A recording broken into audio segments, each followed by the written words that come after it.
오늘은 부활주일입니다. 우리 예수님께서 바로 이 사망의 문을 열어버리시고 다시 살아나신 날 부활절입니다. 초대교회 성도들은 늘 아침마다 인사할 때 예수가 다시 사셨습니다. 예수가 다시 사셨습니다. 그렇게 인사했습니다. 우리 옆에 분하고 다시 한 번 더 인사하실 때 예수 부활하셨습니다. 예수 부활하셨습니다. 자, 한 번 더 인사하실 때 나도 부활합니다. 당신도 부활합니다. 할렐루야. 부활절은 죽음이 패하고 바로 생명이 승리한 날입니다. 부활절은 바로 마귀가 패하고 예수께서 승리한 날입니다. 우리 주님 앞에 다시 한 번 더 영광 올려드립니다. 할렐루야. 우리 주님이 부활하셨습니다. 자, 모든 인간의 소원이자 이 인류의 이 소원이 있는데 그게 뭐냐면 바로 질병으로부터 자유하고 이 저주로부터 해방되어지고 바로 고난과 슬픔으로부터 자유해서 기쁨과 평강 가운데 행복하게 사는 것이 바로 인류의 소망입니다. 여러분, 그런데 질병, 저주, 고난 이 모든 것들을 다 모으고 모아서 이것을 한 말로, 한 단어로 축약한다면 그것이 죽음이라고 할 수 있어요. 그것의 끝판왕은 죽음이라 할 수가 있습니다. 여러분, 병이 두려운 이유가 뭘까요? 병이 걸려서 죽을까 봐. 가난이 무서운 게, 두려운 게 뭐예요? 바로 가난해서 죽을까 봐. 바로 우리 인생의 그 죽음으로 말미암아 삶이 이 두려움으로 얽매이게 되어지고 이 마귀의 이 저주, 어둠의 그림자의 그늘에서 살게 되더라는 거죠. 여러분, 지금도요 잘 관리하면은 70, 80, 아니 100세, 나아가서 120세까지 살더라고요. 다이어트도 잘하고 얼굴에 좋은 화장품 바르고 운동도 이렇게 잘하잖아요. 그러면은요 여러분, 좋은 거 잘 먹고 그러면은 이 노화를 미룰 수는 있어요. 그래서 요즘에 권사님들 보면은 40대 같아요. 너무 젊어 보여요. 그러니까 이 죽음을 좀 이 노화되는 거는 미룰 수가 있어요. 근데 여러분, 죽음에서는 벗어날 수가 없다라는 거예요. 생로병사, 병들고 이게 늙고 아프고 죽는 것이 인간 사이의 이치라는 거죠. 그래서 제가 예언을 하면은요 여러분들은 다 죽으세요. 여러분, 황당해하지 마세요. 다 죽으세요. 100% 죽습니다. 그래서 유명한 코미디언이 이런 말을 남겼어요. 사람 인생에서 확실한 게 두 가지가 있다. 세금을 내야 된다. 그리고 죽어야 된다. 여러분, 바로 우리가 세금과 이 죽음은 피할 수가 없다. 그런데 이 세금은요 교묘한 방법으로 어떻게 해서 세금을 제대로 안 내고 빠져나갈 수가 있을 수는 있지만 이 죽음은요 빠져나갈 길이 없다라는 거예요. 정말로 어느 누구도 피할 수 없는 것이 죽음이다. 여러분, 그래서 히브리서 2장 15절을 보니까 히브리서 기자가 정확하게 얘기합니다. 또 죽기를 무서워함으로 한평생 매어 종노릇하는 모든 자들을 놓아주려 하심이니. 모든 인생이요 두려워하는 게 있는데 어떤 두려움? 죽을까 봐. 그래서 두려움에는 뭐가 따르느냐? 형벌이 따르는데 그 형벌이 뭐냐면 두려움 자체가 형벌이에요. 그래서 여러분, 이 쥐새끼들이 있잖아요. 고양이를 만나면은 여러분 충분히 도망갈 수 있는 시간도 있고 그 다음에 공간도 있는데 그냥 얼어붙어요. 그러니까 근육이 경직돼 가지고 달아날 수가 있는데 막상 그런 위험이 딱 닥치면은 도망가지 못하는 거예요. 그냥 경직돼 버리는 거예요. 두려움 자체로 얼어버리는 거예요. 여러분, 그래서 어떻게 되냐면 죽음이 두렵고 고난과 이 고통이 두렵고 질병이 두려워. 그것으로 인해 가지고 두렵다 보니까 한평생 얼어붙어 가지고 종로도 타고 사는 거예요. 무슨 얘기냐면 종이 누굽니까? 아시다시피 이 종은, 노예는 주인의 뜻대로 살아가는 자들이 종이고 노예예요. 그러니까 모든 인생이 마귀가 주인이 돼가지고 마귀가 하라는 대로, 마귀가 이끄는 대로 그렇게 종로도 하면서 노예가 돼가지고요, 이 마귀가 어둠을 갖다 주면 어두운 대로, 가난을 갖다 주면 가난한 대로, 병을 갖다 주면 병든 대로, 그렇게 여러분 두려움을 주면 두려움 그 자체를 그렇게 우울하게 그렇게 살아가는 이 종이 되어버리는 거예요. 노예가 되어버리는 거예요. 사랑하는 성도 여러분, 마귀가 주는 저주와 이 질병으로부터 저항할 수 없는 능력을 상실한 그런 사람이 되어져 버린다라는 거예요. 여러분, 예수님께서 십자가에 못 박혀서 정말 죽으실 때 마귀는요 승리한 줄 알았어요. 어둠은 이긴 줄 알았어요. 그들의 이제 가지고 있었던 모든 그들의 이 마귀의 계략은 성공한 줄 알았어요. 그러나 여러분, 이 거룩하신 하나님, 이 예수 그리스도를 그 이긴 줄 알았는데 예수 그리스도께서 어떻게 하셨어요? 마침내 부활의 아침이 오고야 말았다라는, 마태복음 28장 6절에 그가 여기 계시지 않고 그가 말씀하신 대로 살아나셨느니라. 와서 그가 누우셨던 것을 보라. 예수께서 죽은 자 가운데서 다시 살아나심으로 말미암아 그동안 모든 인생들이 바로 죽음에서 당한 이 패배를 완전히 소력하시고 마침내 승리를 쟁취하신 것입니다. 그가 살아나셨느니라. 그가 살아나셨느니라. 이것보다 더 통쾌하고 이것보다 더 기쁜 일이 어디 있습니까? 그렇지 않아요? 여러분, 우리가 이 기쁨이 잘 안 느껴지지만 지금 내 사랑하는 누군가가 다 죽은 줄 아는데 다시 살아났다라고 생각해 보세요. 아마 교회에다 헌금 많이 하실 겁니다. 너무 좋아가지고 아마 잔치를 벌이실 거예요. 그 살아난 대상자가 자기라고 한번 생각해 보세요. 아마 여러분, 오늘 하루하루가요 그냥 하루가 아닐 겁니다. 정말 하나님, 이 불어오는 바람조차도 하나님의 축복이고, 그냥 이 내 안에 살아가는 모든 이 삶이 정말 기쁨이고 행복일 겁니다. 한번 지옥을 가보면 안 됩니다. 우리는 지옥만큼은 가면 안 돼요. 우리는 영원한 생명을 우리가 예수 그리스도의 십자가의 죽으심과 부활을 통해서, 여러분 아까 영상을 봤던 것처럼 그 길이 열려버렸던 거예요. 하나님 앞에 나갈 길이 열려버린 거예요. 영생의 길이 열려버린 거예요. 오직 예수 그리스도를 통하여 그 생명이 우리 가운데 임하게 되어진 것입니다. 여러분, 참 세상 사람들 이렇게 보면은 돌아가셨을 때 이제 가면 언제 오나 이래요. 이제 가면 언제 오나, 왜 와요? 여기 왜 와요? 저 세상 갈 때 사람은 다 이 기진해가지고 진이 다 빠져가지고, 죄송합니다, 똥오줌 못 가려가지고 그렇게 다 해서 죽는 거거든요. 그렇게 살아가셨는데, 힘들게 사셨는데 이제 가면 언제 오냐고. 여러분, 부자가 성경에 보면 지옥에 가가지고 아브라함에게 뭐라고 얘기합니까? 그 물 한 방울 나에게 달라라고. 그래가지고요 산 사람, 사람들이 꼭 물 떠놓더라고요. 저쪽에 간 사람들이 얼마나 이게 목마른지를 알아가지고 물 떠놔요. 예수 안 믿는 사람은 그렇게 물을 떠놓는다는. 근데 예수 믿는 사람들은 물 떠놓을 필요가 있어요, 없어요?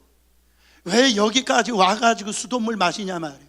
제가 볼 때 그 영원한 천국에는 생명수가 그냥 사시사철 흐르는데 그 영생의 물을 마시고 있지, 여기 가서 물 떠놓고 그거 마시러 왜 오냐만. 사람들이요 참 말이 안 되는 행동을 많이 해요. 제가 이렇게 산소에 가보면 거기다가요, 이 소주를 갖다 이렇게 뿌리는 걸 볼 수가 있어요. 죽은 사람 그거 받아 먹으라고.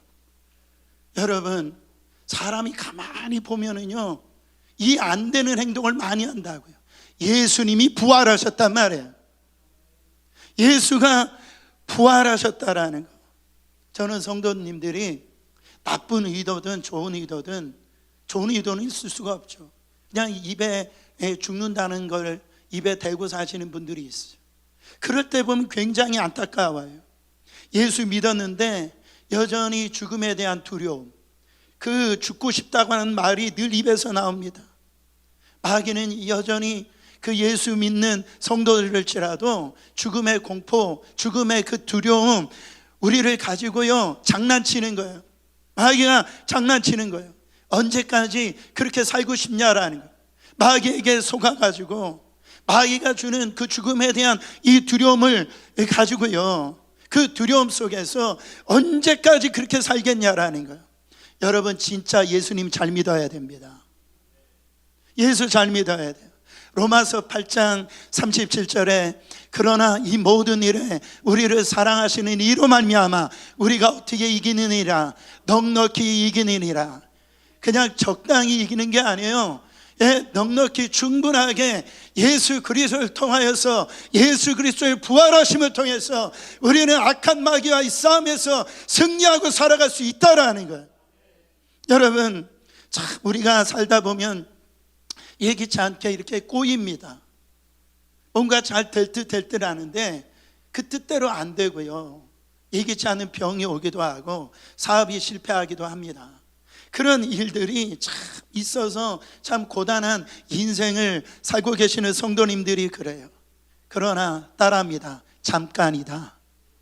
잠깐이에요. 여러분, 좀 그래요. 우리는 보면은 전반전만 보는 것 같아요. 전반전만. 그 전반전만, 인생의 전반전만 보고 나는 죽었다, 난 끝났다, 그래 해가지고 절망하는 걸 볼 수가 있어요. 우리 안에 뭐가 있어요? 후반전이 있어요. 우리 한국 사람들은 다른 민족하고는 저도 일본하고는 치면 안 돼요. 전반전에 일본하고 축구 경기하는데 3대 0으로 지고 있어요. 끝난 거예요? 아니에요. 우리 나라에게는 후반전이 있어요. 저는 우리 나라를 위해서 지금 기도하고 있는데 우리나라의 후반전이 찾아온다. 저는 그렇게 기도하고 있어요. 하나님, 화가 복이 되게 하시고 저주가 축복이 되게 하여 주시옵소서. 지금까지 우리나라가 뭐가 있어서 잘 살았어요? 그렇지 않았어요. 하나님이 그 후반전을 허락하여 주셔서 후반전에 보니까 일본은 4대 3으로 이겼대요. 여러분, 우리 예수 그리스도가 이미 후반전을 다 치루어 주셨어요. 승리를 이미 우리 가운데 주셨다라는 거예요. 우리 안에 예수 그리스도께서 십자가에서 죽으심과 부활하심으로 말미암아 사망 권세를 깨뜨리고 다시 사심으로 말미암아 죽음의 권세, 두려움의 권세, 질병의 권세, 저주의 권세를 완전히 깨뜨려 버렸다라는. 고린도전서 15장 57절에 우리 주 예수 그리스도로 말미암아 우리에게 뭐를 주시는? 승리를 주신 하나님께 감사하노니. 우리는 감사할 것밖에 없어요. 우리 하나님 앞에 찬양할 것밖에 없다라는 거죠. 우리는 이기고도 남은 자가 됐습니다. 왜 그래요? 부활하신 주님이 우리 안에 오늘도 함께 있기 때문이에요. 더 이상 죽음의 권세가 우리를 바로 매여 있게 할 수가 없다라는 거죠. 사랑하는 성도 여러분, 주님이 말씀하십니다. 내가 살았으니 너희도 살라라는 거예요. 부활의 첫 열매가 뭡니까? 예수님이 첫 번째 아담은 죄로 말미암아 이 사단의 권세로부터 졌어요.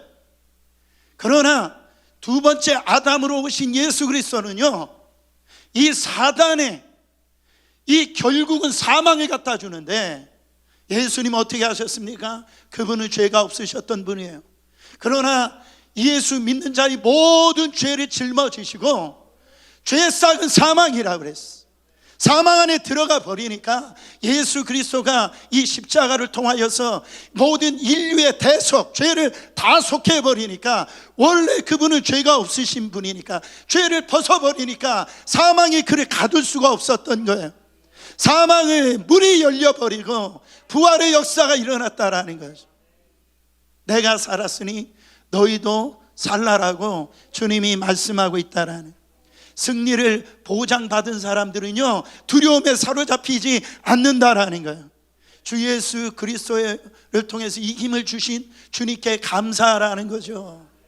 찬양하라는 거예요. 오늘 말씀 요한복음 11장 25절 26절 말씀 읽어보세요. 나는 부활이요 생명이니 나를 믿는 자는 죽어도 살겠고 무릇 살아서 나를 믿는 자는 영원히 죽지 아니하리니 이것을 내가 믿느냐? 우리 주님은 부활이세요. 우리 주님은 생명입니다. 할렐루야. 근데 여기에서 중요한 건 뭡니까? 나를 믿는 자는 이것을 네가 믿느냐? 여러분, 목사님, 예수님 부활하신 거 제가 아는데요. 여러분 진짜 아세요? 경찰관만 옆에 있어도요 우리의 삶이 다르게 삽니다. 다르게 살아요. 바로 여러분 사망 권세를 깨뜨리고 예수 그리스도가 우리 안에 거하신다는 거 진짜 알고 계세요? 여러분 알면서 끝나면 안 돼요. 믿어줘야 됩니다. 믿어줘야 되는. 왜 알고 있다라고 하면서 똑같은 죄를 그렇게 짓고 사냐 말이죠. 왜 알고 있다라고 하면서 그렇게 어둠 속에서 그렇게 우울하게 그렇게 실패 속에서 살아가고 있냐. 안다라고 하면서 왜 지금도 내 자아가 살아나가지고요 내 나오는 입에서 험한 말이 나오고 더러운 말이 나오고 음란 패설이 나오고 그런 삶을 사냐 말이죠. 보세요. 안 믿고 있는 거예요. 정말 복음의 능력을 믿고 있습니까? 예수 그리스도의 부활하심을 진짜 믿고 있어요? 정말 믿는데요 안 믿고 있다라는, 믿으면 그럴 수가 없다라는 거죠. 그냥 오늘 부활절 날, 부활절 알지. 그러나 이 부활절 날에 정말 우리 주님의 십자가와 이 부활을 진짜 믿고 있지 않는 거예요. 오늘 예배를 우리가 드리면서도 주님의 십자가와 그 부활을 안 믿으면 아무 소용이 없다라는 거예요. 누가복음 24장 11절에 보세요. 사도들은 누가요? 사도들은 저희 말이 허탄한 듯이 배어 믿지 아니하나. 이 마리아가 예수님이 부활하셨다는 말을 듣고요 사도들에게 가가지고 예수님이 부활하셨다라고 얘기를 했는데, 여러분 사도들이 이 부활하셨다라는 이 말을 듣고 허탄한 듯이 뭐예요? 말도 안 된다라는 거죠. 있을 수 없다라는 거죠. 누가요? 사도들이 믿지 아니했다라는 거예요. 여러분 자 보세요. 주는 그리스도시요 살아계신 하나님의 아들입니다. 이 고백했던 수제자 베드로도 그 말을 믿지를 않았다라는 거죠. 사랑하는 성도 여러분, 무덤에 갔다 시체가 없으니까요 기이 여겼다라고 그랬어요. 기이 여겼다라. 이상하다라는 거. 이거 신기한 일이 일어났네. 주님이 공생의 기간에 이미요 다 말씀을 하셨어요. 거기에 여러분 예수님을 통해서 각종 기적과 이적을 다 경험한 사람들이에요. 가나 혼인잔치에서 물로 포도주로 바뀐 것을 시작으로 해가지고 7가지 이 기적과 이사를 다 경험한 사람이에요. 심지어 죽은 나사로가 죽은 지 나흘이나 돼가지고 시체의 냄새가 썩어가는 그 나사로야 나오라 그랬더니 이 동동 입은 채 이렇게 강시처럼 나온 걸 다 경험한 사람. 여러분 오병이요, 여러분 생각을 해보세요. 그거 가지고 그 벳세다 광야에 있었던 바로 이 장정마 5,000명을 먹는 그 기적을 다 경험한 사람들이야. 풍랑과 바람을 잠잠케 하는 그 예수님을 다 경험했던 사람들이에요. 여러분 진짜 믿고 있었어요? 예수님이 십자가에 이제 달려 돌아갈 것이고 그 말씀 그대로 십자가에 달려 돌아가셨잖아요. 근데 사흘 만에 부활할 것이다라고 이미 다 말씀해 주셨다니까. 성경은 말씀대로 살아났다라고 그랬어요. 하나님이 다 말씀해 주셨다라니까. 그런데도 안 믿었다 이런 말. 허탄한 그런 일이 어떻게 일어날 수 있어? 여러분, 세상은요 예수님을 과학적으로 증명하라고 그렇게 얘기를 합니다. 그럴 수가 없죠. 어떻게 과학적으로 증명합니까?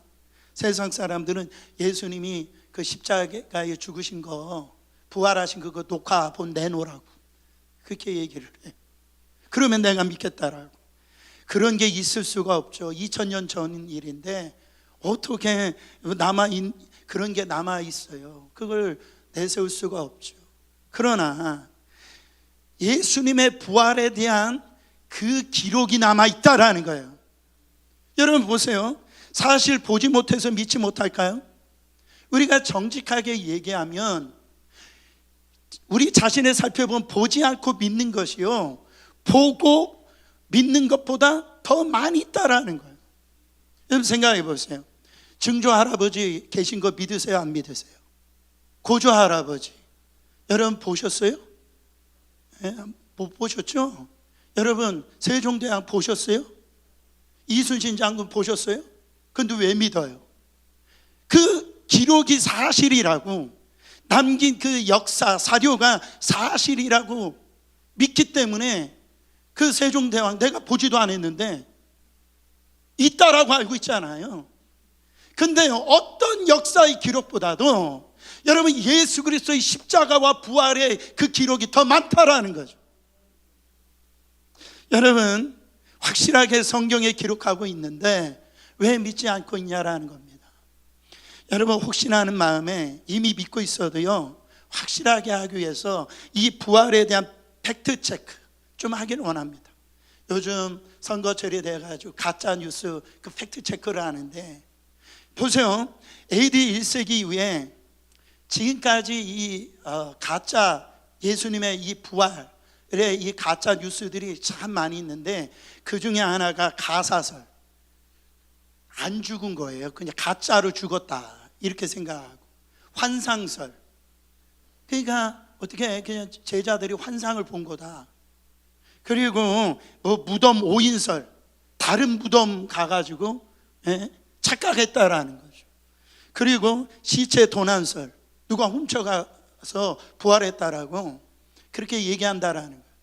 여러분 예수님이 부활할 것이다라고 얘기해가지고요 대제사장들과 서기관들과 이들이 진짜 예수님이 부활하실지도 모르겠다 생각해가지고 거기에다 이 무덤문을 지키는 사람들을 세워놨어요. 그리고 로마 병정들이 지키게 세워놨단 말이에요. 여러분 그 당시에 이 로마 황제가 바로 이 정치적인 사건으로 굉장히 주목된 이 분이 예수님이었어요. 그 자기의 역할을 그 자리를 떠나면 그들은 사형을 당하는 그런 때였단 말이죠. 근데 결론적으로 이들이 어떻게 되냐면 이 대제사장이나 서기관들이 와서 보니까 빈 무덤이거든요. 그러니까 이것을 설명할 길이 없으니까 돈을 주면서 무덤을 지키는 그 병사들에게 돈을 주면서 매수했어요. 매수해가지고 누가 훔쳐갔다라고 그래라, 그렇게 얘기를 했다라는 거예요. 여러분 고린도전서 15장 5절부터 8절 말씀에 보면 이 부활의 증인들이 나옵니다. 게바에게 보이시고 후에 12제자에게와 그 후에 500여 형제에게 일시에 보이셨나니 그 중에 지금까지 대다수는 살아있고 어떤 사람은 잠들었으며 그 후에 야고보에게 보이셨으며 그 후에 모든 사도에게와 맨 나중에 만삭되지 못하여 난자 같은 내게도 보이셨느니라. 여러분 게바가 누굽니까? 베드로에게도, 수자자 베드로에게도 보이고 12제자들에게도 보이셨다라는 거예요. 500의 이 주님을 따르는 제자들에게도 보이셨다라는 거예요. 여러분 한두 사람이 헛것 볼 수 있죠. 그렇죠? 근데 500명이 단체적으로 헛것을 볼 수 있어요? 그럴 수는 없는 거예요. 근데 500명이 다 봤다라는 거죠. 그리고 그들의 대다수가 지금 살아있다 얘기를 합니다. 여러분 지금 그들이 살아있다라고 하는 말이 뭡니까? 부활의 증인이 살아있다? 예수님이 죽고 난 다음에 사복음서가 AD 60년 70년 경에 이 사복음서가 쓰여졌는데, 그때 이 부활을 경험한 사람들이 살아있었다라는 거예요. 부활을 직접 목격한 사람들이 살아있었고, 나중에 반삭되지 못한 사도 바울도 다메섹 도상에서 예수를 비판하던 자가 아니었어요? 예수를 믿는 자들을 감옥에 잡으려던 그런 자 아니었습니까? 근데 부활하신 주님이 대낮에 바울아 사울아 사울아 네가 나를 왜 핍박하느냐, 누구시니까? 네가 핍박하는 예수다. 예수는 이미 십자가에서 죽으신 후에요. 부활하신 주님을 사도 바울이 만났다. 여러분 그 부활에 대한 증거가, 가장 큰 증거가 뭐냐면 따라합니다. 교회. 부활의 증거가 이 교회입니다. 사도들이 부활하신 그 주님을 경험하고 그 하나님의 영이 그들에게 임할 때에 나아가서 두려워했던 그들이 이제 핍박을 두려워하지 않고 고난을 두려워하지 아니하고 예수가 다시 살아나셨다라고 예수 부활을 외쳤을 때 그들은 3,000명 5,000명 그런 수많은 사람들이 몰려와가지고 생겨난 것이 교회예요. 악한 마귀가 지금까지 교회를 무너뜨리려고 공산주의든 다른 회교든 무너뜨리려고 했지만 교회는 끝까지 승리하리라. 왜요? 부활하신 주님이 이 교회를 붙들고 있기 때문에 그래요. 주님 오시는 그날 때까지 여러분 이 교회는 승리한다라는 거예요. 만약에 부활이 없다면 여러분 이 낭패입니다. 그렇지 않아요? 기독교는 사기예요. 여러분 오늘 예배 드리러 오는데요, 날씨가 얼마나 좋은지 진짜 좋더라고.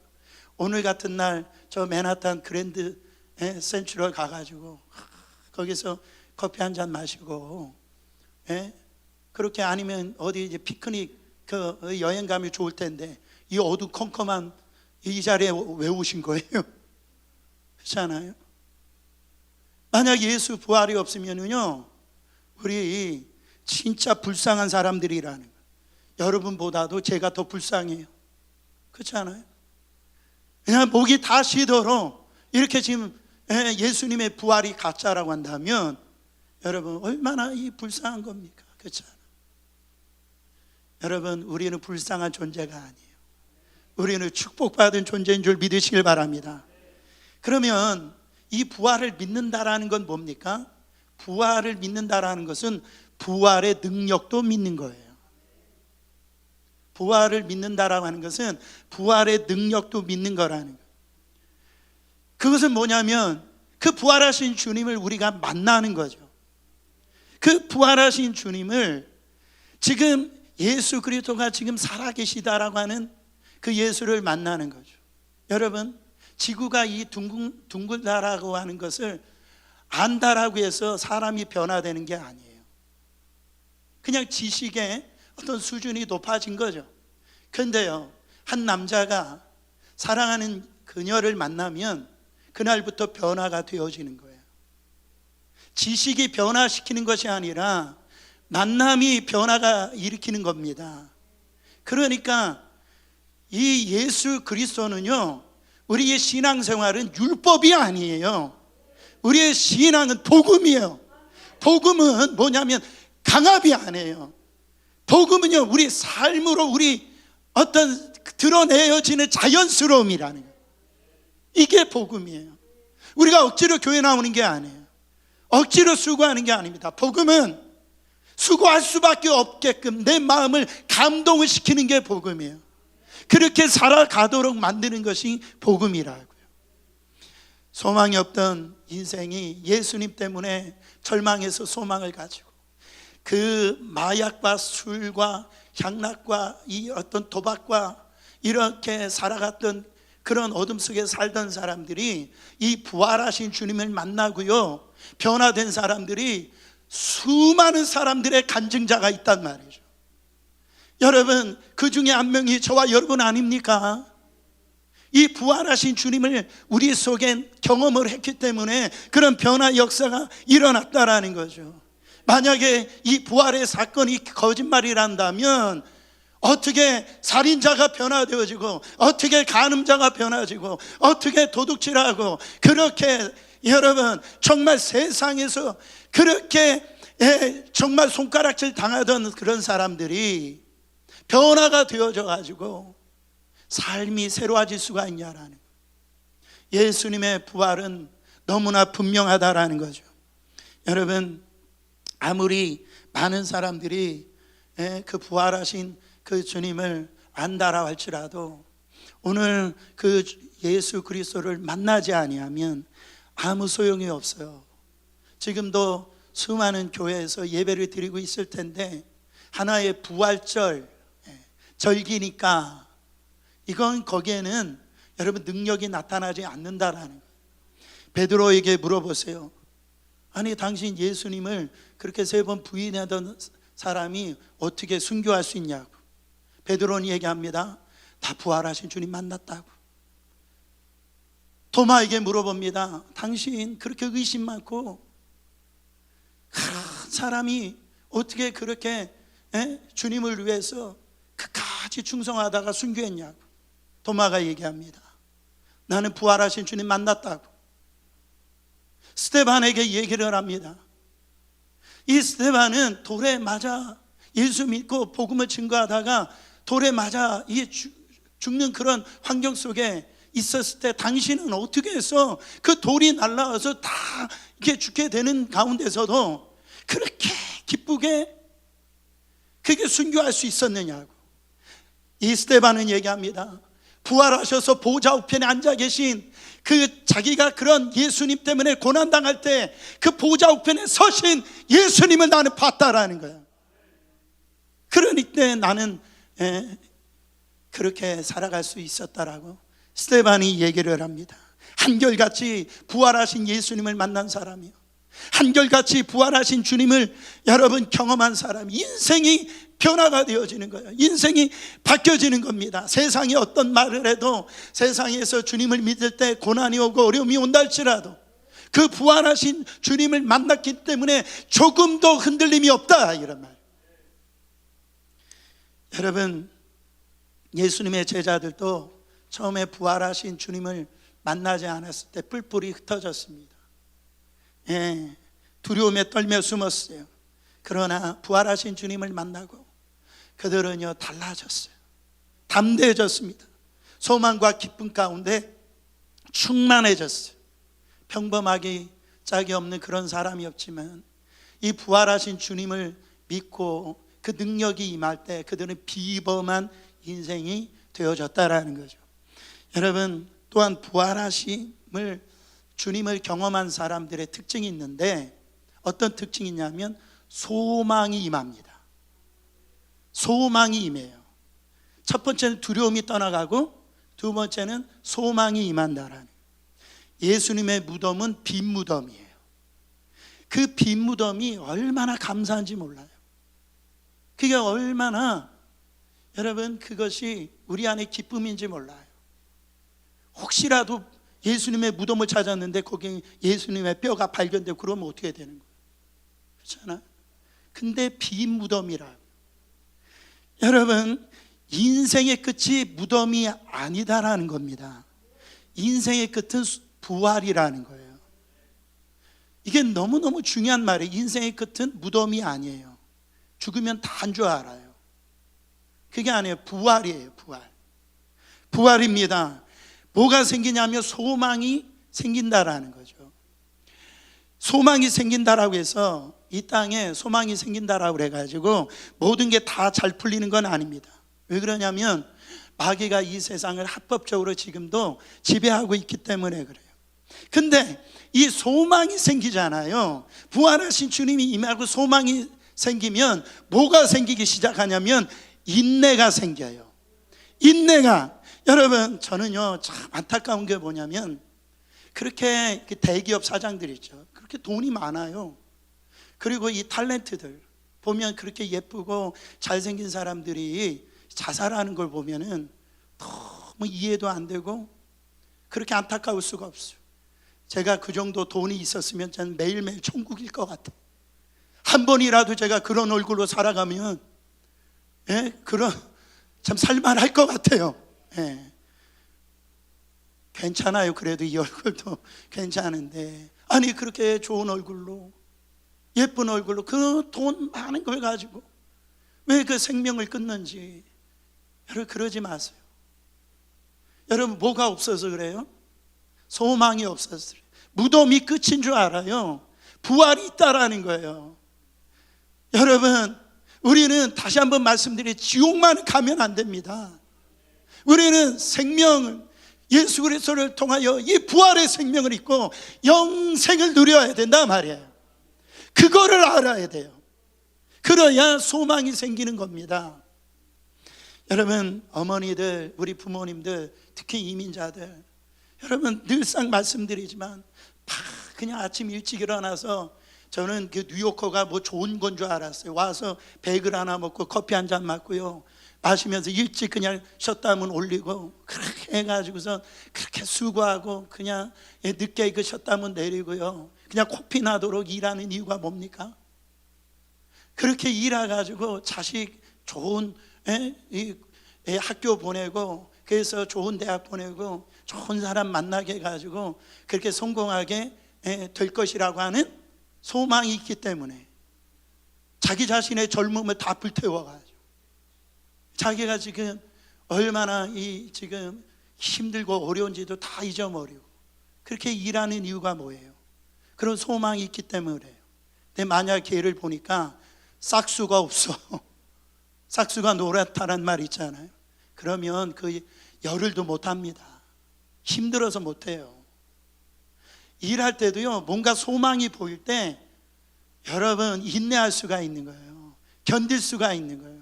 소망이 있는 사람들이 견딘다라는 거예요. 로마서 5장 3절부터 4절 말씀 보세요. 다만 이뿐 아니라 우리가 환난 중에도 즐거워하나니. 여러분, 이거 이상한 거 아니에요? 환난이 임했는데 어떻게 즐거워해요? 그렇지 않아요? 이는 왜 그래? Because 환난은 인내를 낳고, 인내는 연단을 낳고, 연단은 뭐를 이루는 줄 알미로다? 소망을 이루는 줄 알미로다. 그러니까 진짜 이 예수 제대로 믿는 사람들은요, 고난이 안 힘든 게 아니에요. 예수 믿어도 힘들 거 힘들어요, 어려울 거 어려워요, 똑같아요. 고통스럽단 말이에요. 여러분, 그러나 거기에서 인내할 수가 있다라는, 그래가지고 예수 믿는 사람들은요, 늘 이 똥 씹은 얼굴이 아니에요. 그 얼굴에 정말로 그 보면은, 야, 내가 너만 보면 우울해진다, 이렇게 살질 않아. 그 소망이 생기니까 이 생기가 돈단 말이에요. 그래가지고 이 소망 있는 사람 만나면 기대가 있고요, 살만 나는 어떤 이 힘이 생기는 거예요. 여러분, 이 소망이 생기는 사람들은 이 죽음이 두렵지 아니하고, 소망이 생긴 사람은 뭘 하기 시작하냐면 사명을 감당하기 시작합니다. 오늘 뒷부분 고린도전서 15장 58절에 보면 이런 말씀이 있어요. 그러므로 내 사랑하는 형제들아, 견실하며 흔들리지 말고 항상 주의 일에 더욱 힘쓰는 자들이 되라. 이는 너희 수고가 주 안에서 헛되지 않은 줄 알미라. 고린도전서 15장은 부활장입니다. 그 긴 내용 가운데 부활에 대해 있어서 말씀하시고, 저도 장례식 때 이 말씀을 많이 증거하거든요. 정말로 장례식 가운데 그렇게 주님을 위해서 수고하고 애쓰고 헌신한 거, 그때 죽음을 앞에 두고 이제 주님 나라에 갔을 때에 그 모습을 보고 흔들리지 말라라는 거예요. 너희들이 이 분 때문에 이 모습을 보고 더욱 주의 일을 힘쓰는 자들이 되라는 거죠. 그렇잖아요. 어떤 분 보면 내가 저렇게 살아야지, 저 장로님처럼, 저 권사님처럼 그 믿음 생활 잘하다가 천국 가야지. 할렐루야. 장례식이 그렇게 은혜스러울 수가 없어요. 내 어느 장례식 가면 썰렁해가지고 그렇게 살더니 있지. 이런 장례식이 되면 안 되잖아요. 여러분, 우리 안에 지난번에 제가 보니까 제가 아이돌 중에 아는 아이돌이 BTS 하나 압니다. BTS. 근데 그가 매니저인가 프로듀서인가 모르겠어요. 근데 막 펑펑 우는 거예요. 매니저도 울고 프로듀서인가 하여튼 이런 사람도 울어요. 왜 우냐 보니까 이들이 누가 알아주는 것도 아니에요. 누가 수고했다라고 해서 어떤 데서 이렇게 나오는 것도 아니에요. 숨어서. 근데 그들이 숨어서 열심히 수고해가지고 그렇게 해가지고 빌보드에서 1등 해가지고 그들의 수고가 헛되지 아니한 거예요. 수고가 헛되지 않은 거예요. 항상 주의 일에 힘쓰는 자들 되시기를 축원합니다. 여러분, 예수를 제대로 믿은 사람들은요, 내가 뭘 해야 되는지 정확한 답을 갖고 있어요. 여러분, 자신의 본질, 이 아이덴티티, 이 정체성을 깨달으면요, 자기에 맞는 행동을 하게 되어집니다. 목표가 뚜렷한 거예요. 내가 경찰이라고 하면은 경찰에 맞는 그런 행동을 하는 거예요. 제가 작년인가 재작년인가 이런 미디어에서 이걸 들은 적이 있는데, 어떤 식당에서 일어난 일입니다. 어떤 식당에 들어갔는데 한 분이 밥을 먹다 갑자기 가슴을 쥐어짜고요, 쓰러지는 거예요. 근데 반대편에서 이 젊은 남자 여자가 밥을 먹고 있다가 이 쓰러져 있는 사람을 갖다가 심장 마사지를 막 해가지고요, 막 하는, 그래가지고 이 사람이 살아났어요. 그게 신문에 이렇게 나왔거든요.